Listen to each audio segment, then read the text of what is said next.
Vamos lá, meus irmãos, vamos lá, continuando aqui, nosso terceiro dia de aula de Hermenêutica 1 e 2, é o último bloco, nossas aulas estão sendo gravadas. Então, vamos continuar aqui, lendo, né, aqui o material do Nelson e do Lund. Agora eu gostaria de ler aqui com vocês o ponto 7. Aqui. Leia para nós, Júnior, o 7. Um cientista... Ok. Um cientista de fama costumava insistir em que seus colaboradores na cátedra encarnasse o invisível, porque dizia, aspas, tão somente desse modo podemos conceber a existência do invisível operando sobre o visível. Porém, essa ideia da ciência moderna é mais antiga que a própria Bíblia, posto que, em verdade, foi Deus o primeiro que encarnou seus pensamentos invisíveis nos objetos visíveis do universo, revelando-se a si mesmo.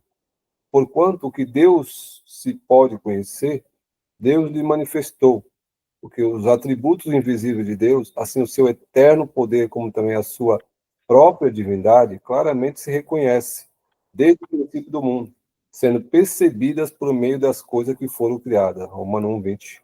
Ótimo. Essa ideia de encarnar o invisível, na filosofia, quando nós estudamos um pouco os grandes pensadores e os grandes filósofos do passado, Platão, Sócrates, Aristóteles e Pitágoras e tantos outros grandes nomes, eles usam na filosofia um termo chamado metafísica. Eles começam a especular sobre hipóteses daquilo que você não vê e não enxerga.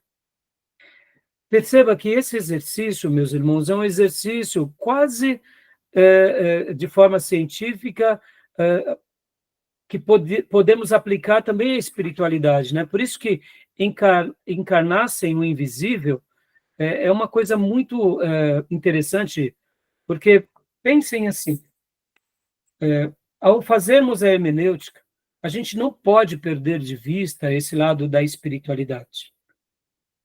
Mas dessa espiritualidade onde o Criador cria todas as coisas e nos dá uma revelação precisa de tudo.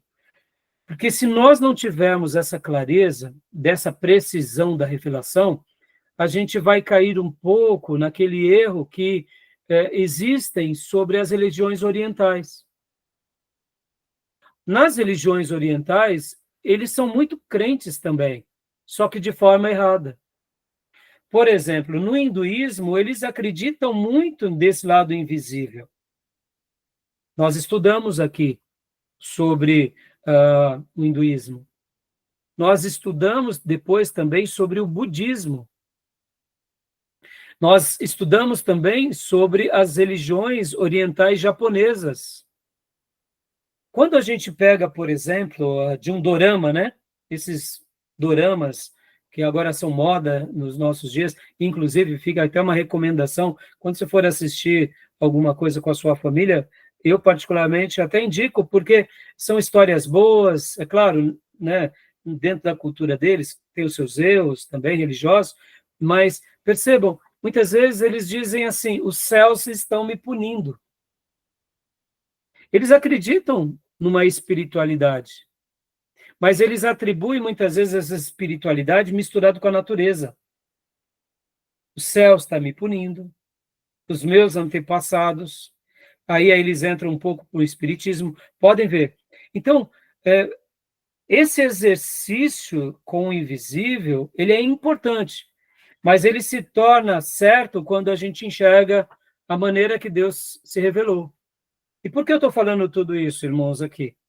Ao fazermos teologia, a gente começa a estudar muito. E cuidado só para você não se tornar um catedrático seco, tá?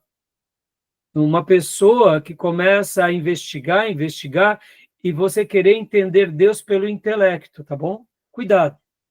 O intelecto, ele deve estar a serviço da palavra, a serviço da fé, e nunca o contrário.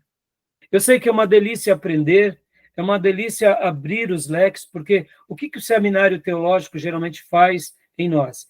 Ele faz com que a gente abra a nossa visão. Realmente nós começamos a enxergar coisas que não enxergávamos. Mas cuidado para que a razão pela razão não determine a sua maneira de seguir a Deus. Por exemplo, irmãos, hoje eu fui fazer um culto fúnebre.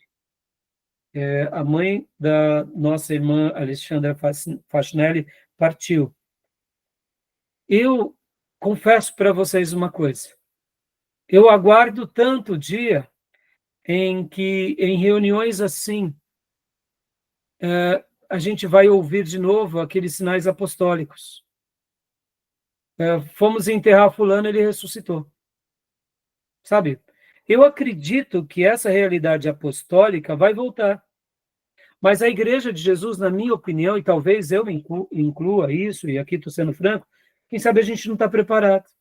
Porque a primeira coisa que faríamos a gente já começa a pegar o smartphone e já vai registrar aquele momento para colocar nas nossas redes. Sejamos honestos. Não é uma tendência nossa, direta e imediata? Para mostrar o quê? Que Deus está fazendo coisas grandes na nossa igreja, para que a gente tenha uma projeção maior do que o do outro, para que a gente encha as nossas fideiras. Perceba, na minha opinião, a gente não está preparado ainda para esses sinais neotestamentários. Eu quero acreditar que hoje Deus tem curado, vocês sabem disso, somos frutos do poder, ou seja, de encarnar o invisível e o sobrenatural. Eu acredito nisso, eu ouço testemunhos, mas sejamos honestos, o povo de Deus não tem pecado de forma dramática nesses acontecimentos? Deus curou o irmão de dor de cabeça, tudo bem, era uma dor de cabeça. Mas aí o pastor faz com que aquela dor de cabeça vire quase que um câncer na cabeça. Conta um testemunho tão mirabolante, dourando a pílula, que enfeia o milagre. E na Bíblia a gente vê Deus ressuscitando um Lázaro ao 4º dia, que era uma coisa inédita, e Deus fez questão de fazer isso. E abre aspas aqui para uma interpretação, tá, irmãos? Na Bíblia não conta, mas os judeus tinham uma tradição que Deus poderia ressuscitar um morto até o 3º dia. Depois do 3º dia, ninguém mais pode. E aí, então, vem Jesus e atrasa de propósito e faz o improvável para quebrar a tradição errada. Está entendendo? Os milagres que foram registrados no Novo Testamento também foi para curar o que? Uma teologia e uma hermenêutica errada. Por exemplo, o cego de nascença, qual era a ideia e qual era a interpretação? Se ele nasceu cego, o pai dele ou a mãe dele pecou. E o que Jesus veio dizer para eles? Não, vocês estão fazendo uma hermenêutica errada. Por quê? Porque Moisés já disse lá na sarça, Deus disse para Moisés, quem fez o mudo e o que veio, o que fala e o que ouve? Não fui eu, Senhor? Então vai, Moisés, e liberta o meu povo. Deus já tinha se revelado lá na sarça 1.500 anos atrás. Mas a teologia vesga entrou dentro deles e eles começaram agora a ter uma leitura errada. E o cego de nascença, quem tinha pecado era quem? Os pais deles. E aí veio Jesus e disse, não, nem ele pecou, nem os pais dele. Isso lhe aconteceu para que a glória de Deus se manifeste nele. Ou seja, Jesus cura uma doutrina errada. E cura também o cego de nascença.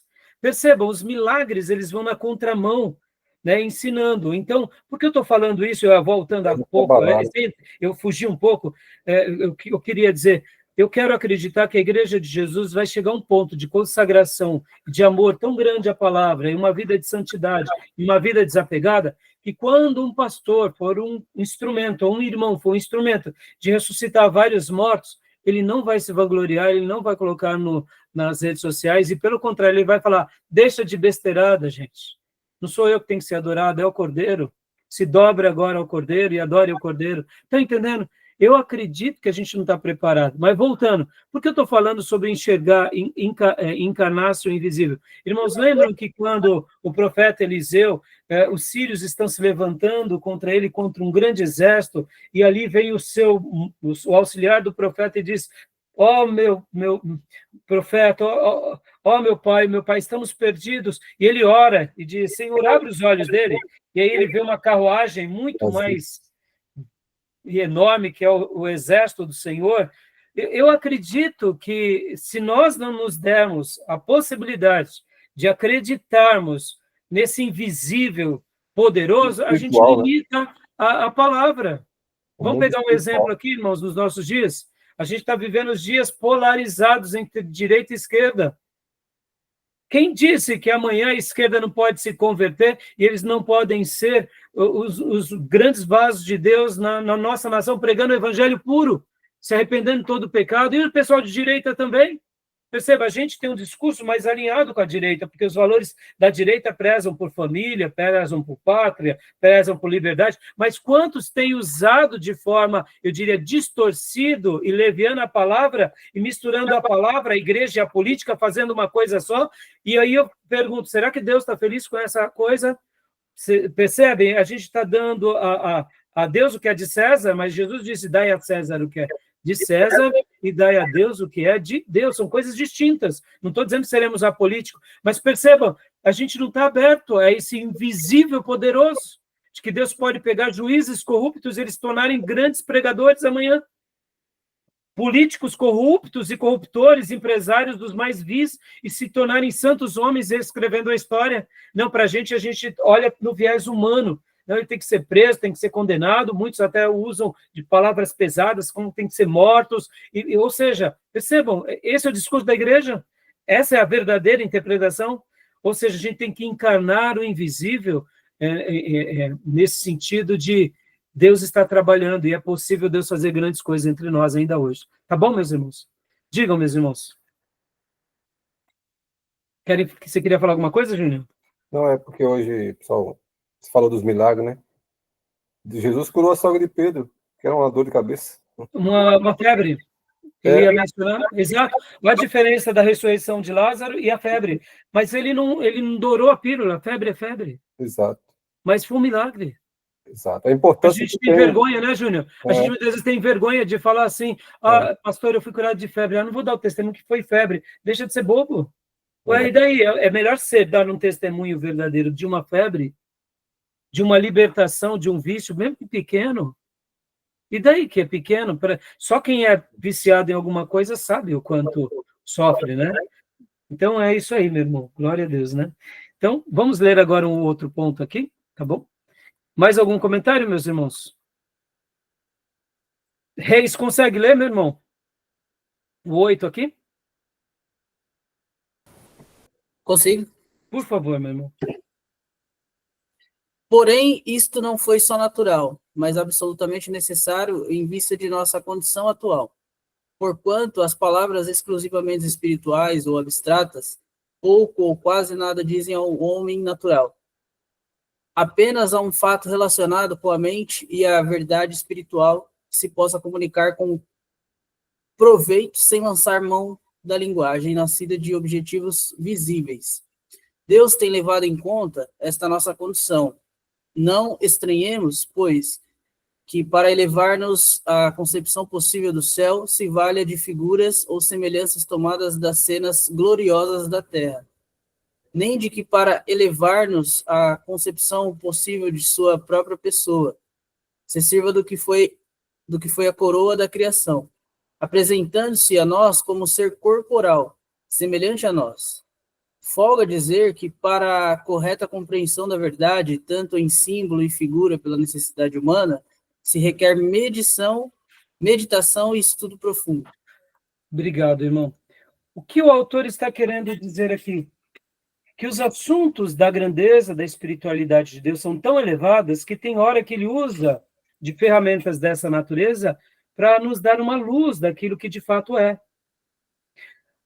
Quanta distorção é feita quando a Bíblia fala que as ruas são de ouros e de cristal.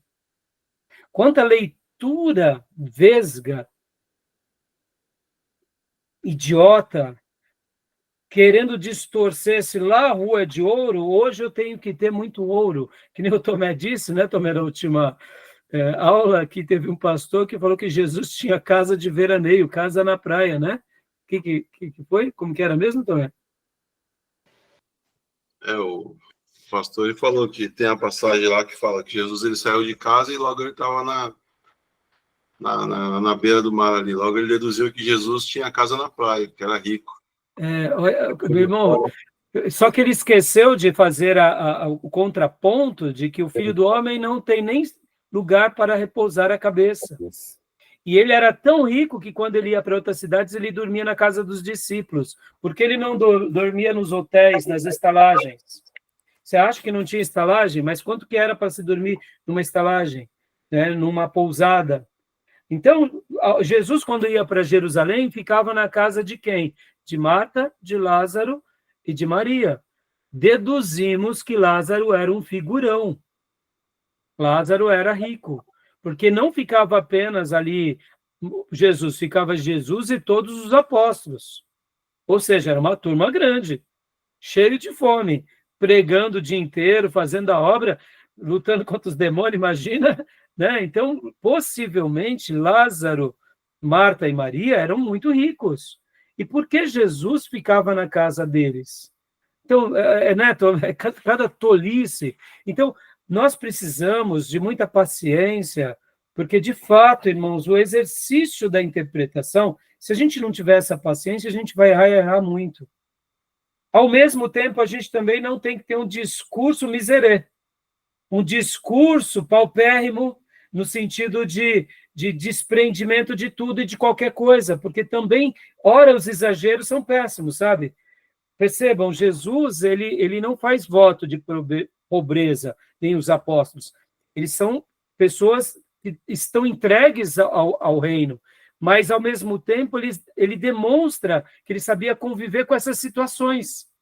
Paulo, por exemplo, e tantas outras pessoas. Então, é muito interessante que a gente tem que ir com bastante cuidado nessa questão das linguagens, das metáforas, dos símiles, porque senão a gente acaba confundindo muitas coisas, né? Podem ver que em História da Igreja, nós, quando estudamos o último módulo, quando surgem as cruzadas, irmãos, como pode um Papa falar, vamos destruir os inimigos da cruz? O que é isso, senão uma hermenêutica errada? Vindo por parte da maior autoridade cristã daqueles dias. Mas aí, eu digo, será que hoje nós não temos feito algumas cruzadinhas também em nome de Deus? Demonizando o drogado? Demonizando as pessoas?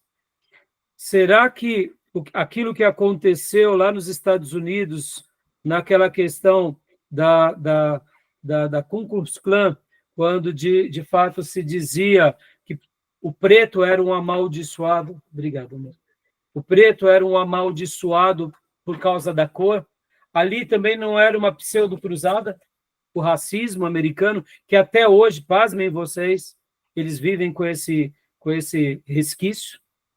Será que isso também não é uma cruzada protestante, numa roupagem moderna? E quando a gente está, muitas vezes, confortável nos nossos guetos, só engordando as ovelhas e deixando com que os endemoniados continuem endemoniados, e a gente diz, não, eles que se convertam, porque eu já preguei, problema é deles. Será que esses desamores também não é uma leitura vesga de uma igreja também enfraquecida por um ego muito grande? Que só porque sofreu um pouco está dizendo, não, eu não vou mais treinar pessoas, eu fui decepcionado por aquele irmão, eu não quero mais fazer a obra, será que a gente também não está indo para trás? Então, perceba, é importante a gente ter cautela, né? Então, Reis, continua lendo aqui para nós agora o 9, para a gente estar encerrando, né? A gente vai estar lendo o 9. Pode ler para nós, por favor? Posso. Porém, é preciso observar, a esta altura, que ditas expressões figurativas ou simbólicas não se devem meramente à natureza da verdade espiritual.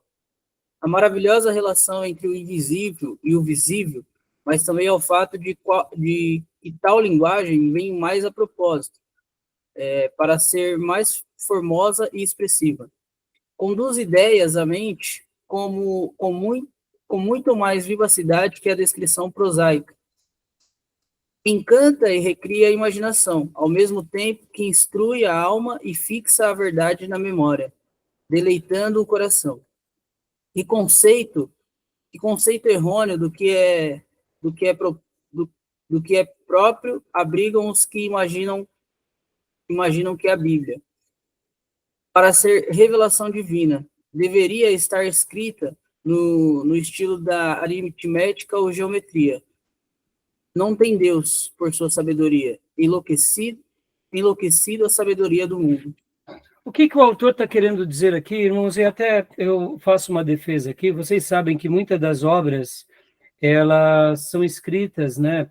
Por exemplo, algumas são escritas em inglês, outras em alemão, e quando os tradutores fazem aquela tradução, não fica muito aquele linguajar muito livre, né? Muito claro. Por isso que aqui a recomendação que eu digo é leia várias vezes, dá para a gente entender o que o autor quis dizer. O tradutor, até mesmo de um livro, ele sofre um pouco disso.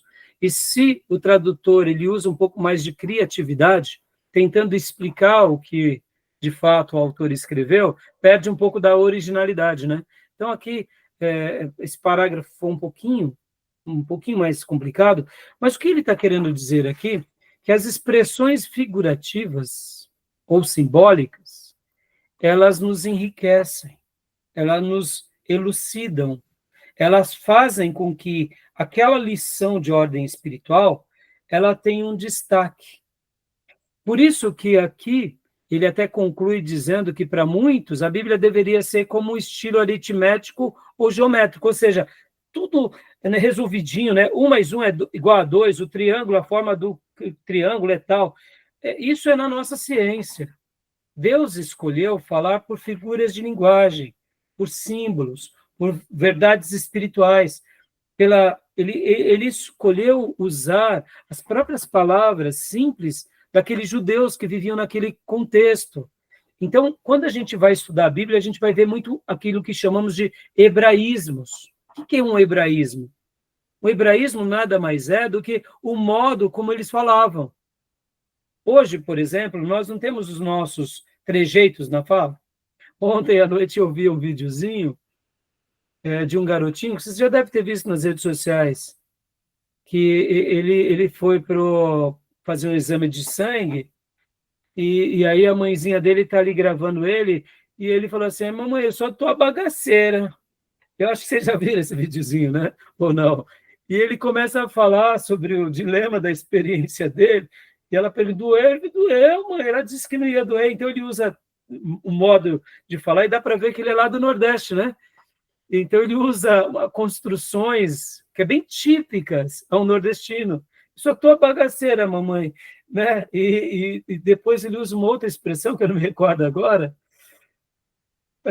Pois. E aí ele constrói a frase. Né? Então, perceba, o que é o hebraísmo, se não esse após, se não esse a bagaceira, se não o oxente. Oxente. O que é o oxente para um paulista? O paulista é uma expressão meio vulgar, meio ridícula. Para o nordestino, é uma expressão que denota espanto, né? Admiração, ou senão uma certa repreensão, né?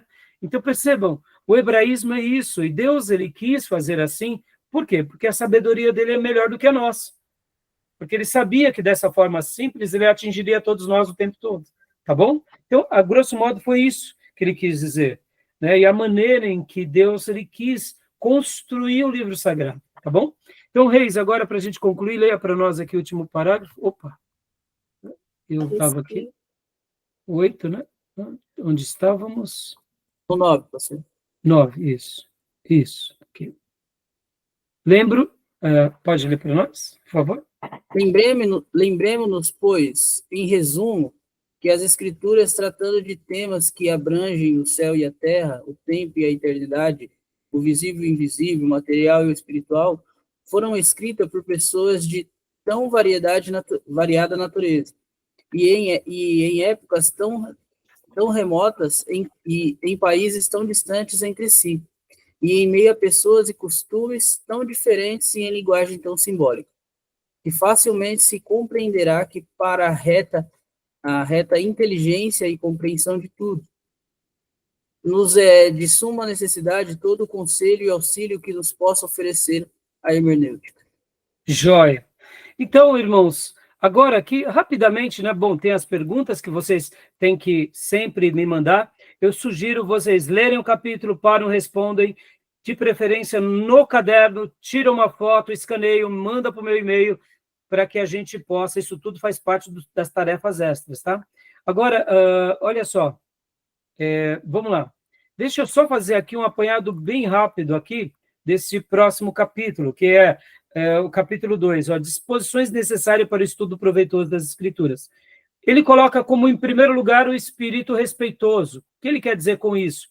É essa maneira de sabermos que Deus usou pessoas no passado, profetas, e principalmente Cristo, para nos dar uma revelação sagrada chamada Antigo Testamento, Novo Testamento, Bíblia Sagrada, Escritura, Palavra de Deus. Ou seja, precisamos ter um espírito respeitoso. Por quê, irmãos? Se a gente vai com aquele espírito altivo, vai ser infrutífero o nosso estudo na Palavra de Deus. Né? Depois, então, vocês continuem lendo aqui essa porção, porque é uma parte muito linda que o autor diz aqui. Em segundo lugar, ele fala que a gente tem que ter esse espírito dócil. Além do respeito, a gente tem que ter docilidade. O que ele quer dizer com o espírito dócil, irmãos? Deixa eu explicar uma coisa aqui, que vai ser um divisor de águas para vocês. Nós sofremos muito do feminismo e sofremos muito do machismo. São duas distorções contemporâneas que têm nos prejudicado muito. E podem ver que, em virtude do feminismo e do machismo, o papel sacerdotal da família cristã, se ele não for baseado na Bíblia, ele é distorcido. Quer ver um exemplo? Quando um homem pede para a mulher ser submissa, a mulher, na sua grande maioria das vezes, está dizendo que ele está sendo machista, porque ela está com discurso feminista. Mas, ao mesmo tempo, olha só, a Bíblia, ela ensina que a mulher deve se submeter ao marido e o marido deve amar a esposa. Logo, toda esposa que é amada e todo marido que cumpre o seu papel, a esposa, ela pode e deve se submeter em docilidade. Guardem essa expressão. A docilidade está para o submisso como um cavalo aceita a sugestão do seu cavaleiro. Pode ver, há um cavalo que é arredio. Ele não aceita o cavaleiro, ele não aceita ser domesticado. No momento em que o cavalo ele passa pelo processo de adestramento, ele se torna dócil, ele e o cavaleiro se tornam um. Ele cumpre o seu papel de condutor do cavaleiro e o cavaleiro potencializa o quê? Aquilo pelo qual ele exerce. Ele agora pode ir mais rápido. No caso do passado, ele podia chegar mais rápido no lugar, trabalhar com mais efetividade. Nas guerras, poderia vencer. Então, o que acontece? Nunca entenda a submissão como subserviência. O que é a subserviência? É a submissão por opressão. A Bíblia não nos prega subserviência a Deus. Ela nos prega docilidade na nossa submissão a Deus. Não é assim? Nós não estamos aqui aprendendo porque temos um revólver divino apontado na nossa cabeça, dizendo, pastor Raimundo, ensina, porque se você não ensinar, você vai perder a sua bênção. Seminarista, aprendam. Se vocês não aprenderem, vocês vão perder. É assim que a gente está aqui? Não. Sem tirania. Sem tirania. Sem tirania. O discurso tirânico, o discurso machista, o feminista, desfigura os papéis. Podem ver, meus irmãos, qual que tem sido o problema contemporâneo? Clareza de papéis. Todo mundo é líder. Ninguém é liderado. Todo mundo é chefe. Ninguém é submisso. Viramos uma bagunça. A criança manda nos pais, porque senão eu mando você para a cadeia, pais. Ou seja, quando a gente desfigura os papéis, a gente está em péssimos lençóis. E essa frouxidão dos papéis, o que é? Senão uma clareza dos papéis. Quando eu entendo que há um papel para o homem, há um papel para a mulher, há um papel para o filho, há um papel para o pastor, há um papel para o membro, há um papel para o liderado, há um papel em Deus, a gente entende esse espírito dócil. E entender o espírito dócil é também o quê? Saber lidar com essa questão da Bíblia. A Bíblia é um livro autoritativo. Quantas são as vezes que pessoas dizem, não, isso daqui eu não faço, mas aquilo eu faço. A pessoa está sendo arredio. Para que a gente tenha uma hermenêutica abençoada, a gente precisa ter o espírito dócil, o tempo todo. Tá bom, meus irmãos? Guardem isso. Qualquer dúvida, a gente esclarece na aula da semana que vem. Só para a gente concluir aqui. Precisamos ser amante da verdade, ou seja, não tem como a gente crescer na hermenêutica sem amar essa verdade. Guardem o exemplo de Davi. Davi amava a Deus. Deixa eu fazer aqui um desabafo. Eu falei ontem para o meu filho, filho, Davi me dá uma dor de cotovelo violenta. Davi, como podia alguém amar tanto a Deus assim? Davi é extraordinário, irmãos. Eu estou lendo os Salmos agora. E um dos salmos que eu estou lendo, ele faz uma declaração a Deus. Eu quero ler rapidamente aqui com vocês, já estamos nos finais dessa aula. Ele diz para Deus: Tu és o meu Senhor, não tenho bem nenhum além de ti. Que palavras lindas é essa, Salmos 16.